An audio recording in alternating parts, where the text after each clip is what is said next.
Very good. माननीय सदस्य श्री असादुद्दीन ओवैसी जी।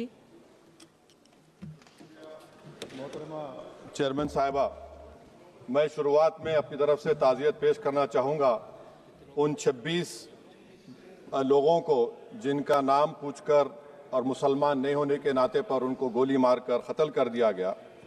मैं ताज़ियत पेश करना चाहूँगा मौलाना इकबाल को, जो पूंछ के मदरसुल ज़ियाउल उलूम के मुदर्रिस थे, उस 5 साला लड़की मरियम को जिसको पाकिस्तान की शेलिंग में उसका पेट फट गया।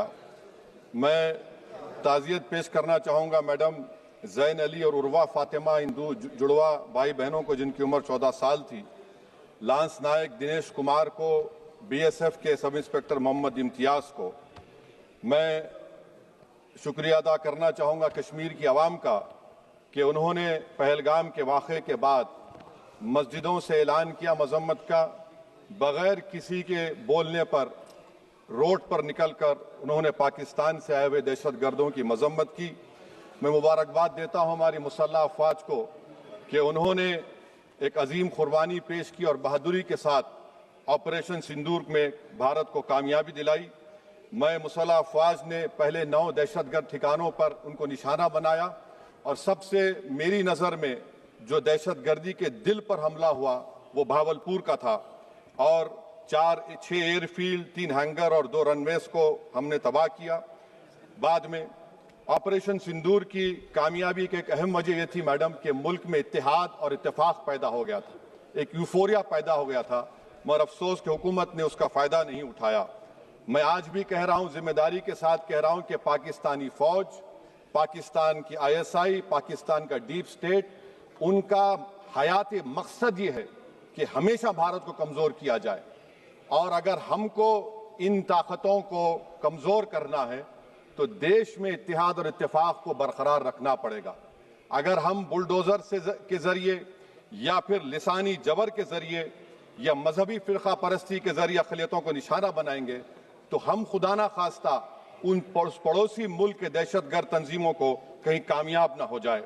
मैडम, मैं आपके सामने ये भी कहना चाहूँगा कि इत्तेहाद और इत्तेफाक इस मुल्क में जब मजबूत होगा तो हमको बैनुल-अक़वामी सतह पर दिखाने की ज़रूरत नहीं पड़ेगी। मैं आपकी तरफ से हुकूमत से चंद सवालात करना चाहूँगा कि वज़ीर आज़म ने कहा कि खून और पानी एक साथ नहीं बह सकते, आतंकवाद और बातचीत एक साथ नहीं हो सकती।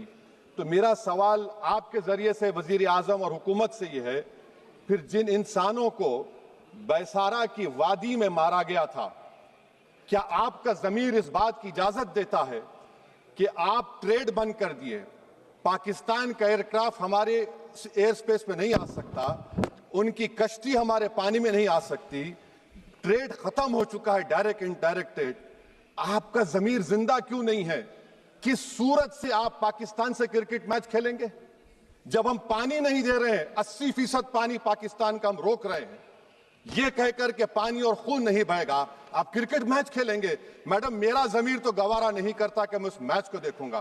क्या इस हुकूमत में इतनी हिम्मत है कि उन 25 मरने वालों को फोन करके कहे कि देखो हमने ऑपरेशन सिंदूर में बदला ले लिया, अब तुम पाकिस्तान का मैच देखो? बड़ी अफसोस की बात है मैडम, अकाउंटेबिलिटी किस पर है? पहलगाम किसने किया? 7.5 लाख हमारी फौज और सेंट्रल पैरामिलिट्री फोर्स है, ये कहां से 4 चूहे घुसकर हमारे भारत के नागरिक को मारे? अकाउंटेबिलिटी किस पर फिक्स होगी? LG पर फिक्स होगी तो LG को बरतरफ करिए, IB पर आती है तो एक्शन लीजिए, पुलिस पर आती है तो एक्शन लीजिए, मगर आप ये समझ रहे हैं कि ऑपरेशन कर दिया और हम खामोश लोग भूल जाएंगे। अकाउंटेबिलिटी फिक्स करना पड़ेगा। मैडम, डिटरेंस आपकी क्या है? आपने सर्जिकल स्ट्राइक किया, आपने बालाकोट किया, फिर ये पहलगाम हुआ, तो आपकी डिटरेंस की पॉलिसी नाकाम साबित हुई, कश्मीर की पॉलिसी नाकाम साबित हुई, 370 हटा दिया आपने एक रियासत को यूटी बना दिया और उसके बावजूद भी दहशतगर्द वहां पर पहुंच गए।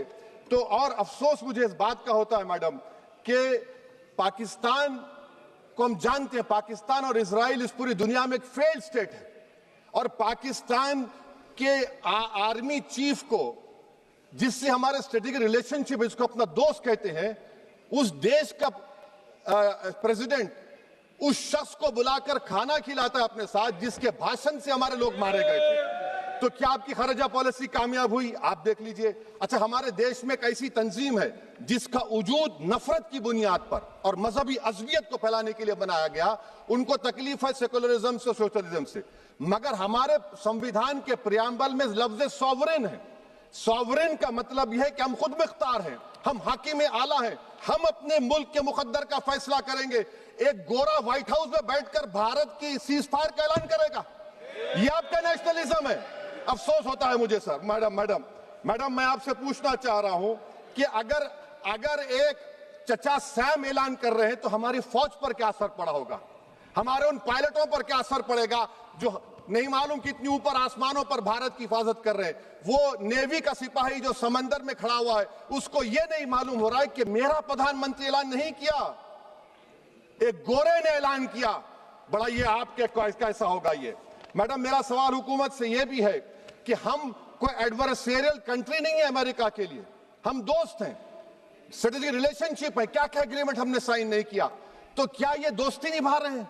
मैडम मैं हिस्टोरिकल एग्जांपल दे रहा हूं। क्रुश्चेव और टीटो, क्रुश्चेव ने दबाव डाला, टीटो ने कहा मैं नहीं मानता, मैं नैम ज्वाइन करूंगा। मैडम फ्रांस और यूएसए, डिगोल को जब यूएसए ने दबाव डाला तो डिगोल ने कहा कि तुम दोस्त हो मगर हमारी खारिजा पॉलिसी आजाद ना है। मैडम वहीं पर आप देखिए गुजराल साहब, जिसको कहते सबसे कमजोर थे, वजीर आजम थे, उन्होंने बहादुरी का मजारा है कि रिफूलिंग करने नहीं दिया। वियतनाम 20 साल यूएसए लड़ा मगर झुका नहीं, और हम उनको बोल भी नहीं पा रहे, उनको बोल भी नहीं पा रहे। हम तो कोई दुश्मन मुल्क तो नहीं है अमेरिका के, ये आपको समझने की जरूरत है। और मैडम यहां पर वजीर खारजा ने कहा वो चीन गए, डिप्टी चीफ ऑफ स्टाफ ने कहा कि चीन के इक्विपमेंट एक लाइव लैब था हमारे उनके लिए। क्या आपने कहा चीन को कि तुमने क्यों दिया पाकिस्तान को हथियार? आप नहीं कहे। और मैडम आप जानते हैं कि रक्षा मंत्री ने कहा कि स्विफ्ट एंड प्रोपोर्शनेट, तो फिर जो इंडोनेशिया मिलिट्री अटैचे ने कहा कि हमको कहा गया मत मारो, हम सेल्फ डिफेंस में भी नहीं मार सकते थे पाकिस्तान को। और अगर आप ट्रंप के बयान को गलत कह रहे हैं कि 5 एयरक्राफ्ट नहीं गिरे, मैं यकीन करता हूं आपकी बात का। आप हमारे पायलट्स को कमेंट करिए ना, हमारे पायलट्स को कमेंट करिए कि हम अपने पायलट्स की तारीफ करते हैं, आप वो भी नहीं करना चाहते। मैं हुकूमत से जानना चाहता हूं मैडम कि क्या फ्रांस ने हमको सोर्स कोड नहीं दिया जिसकी वजह से हमारे एयरक्राफ्ट को क्या नुकसान हुआ? अब मुस्तकबिल में आप हथियार खरीदेंगे तो क्या आप सोर्स कोड हासिल करेंगे? और मैडम मैं आपको बताना चाह रहा हूं, मेरे सवाल का जवाब हुकूमत दे। हमारे पास सैंक्शन जो स्क्वाड्रन है 42 है, 60 साल के बाद सिर्फ 29 काम कर रहे हैं। पाकिस्तान के पास 25 हैं, चीन के पास 50 से ज्यादा हैं। 11 साल से आप सरकार में हैं, सबमरीन नहीं है, थर्ड एयरक्राफ्ट कैरियर कहां पर है आप बताइए।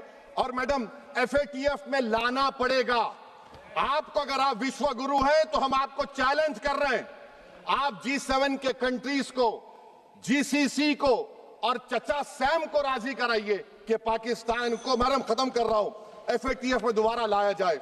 मैडम ऑल पार्टी मीटिंग हुई, देखिए कितना कॉन्ट्रडिक्शन है केंद्र सरकार में और स्टेट सरकार में। ऑल पार्टी मीटिंग में मैं था, केंद्र सरकार ने कहा कि नहीं, बैसारन मिडोस पर तो कोई जा ही नहीं सकता, जून से पहले इजाजत लेना पड़ेगा। बाद में हमको मालूम हुआ कि साल भर खुला रहता मिडोस सिवाय बारिश और स्नो के। ये कॉन्ट्रडिक्शन है केंद्र सरकार में। वहां पे मैं हुकूमत से मुतालबा करता हूं मैडम आपके जरिए से कि कौमी सिक्योरिटी को, नेशनल सिक्योरिटी को, खारिजा पॉलिसी को, फॉरेन पॉलिसी को राजनीति का मुद्दा मत बनाइए, राजनीति का मुद्दा मत बनाइए। ये हमारे मुल्क में मुफाद होगा, हमारे मुल्क के इत्तेहाद और एकजुटती को आप एक वोट का जरिया मत बनाइए। और मैं एक आखिरी बात पूछ रहा हूं मैडम, क्या चीन ने हमसे कहा था कि सीज फायर कर लो? और कैसे पाकिस्तान ने हमारे पायलट्स की बातों को सुना कि हमारा कम्युनिकेशन एनक्रिप्ट नहीं है? मैडम आखिर में मैं अपने शेर से इस अपनी बात को खत्म करूंगा कि अपने ही हाथों से सर अपना कटाना है हमें, मादर हिंद पे भेंट चढ़ाना है हमें। किस तरह मरते हैं एहरारे वतन भारत पर, यह तमाशा है जो दुनिया को दिखाना है हमें।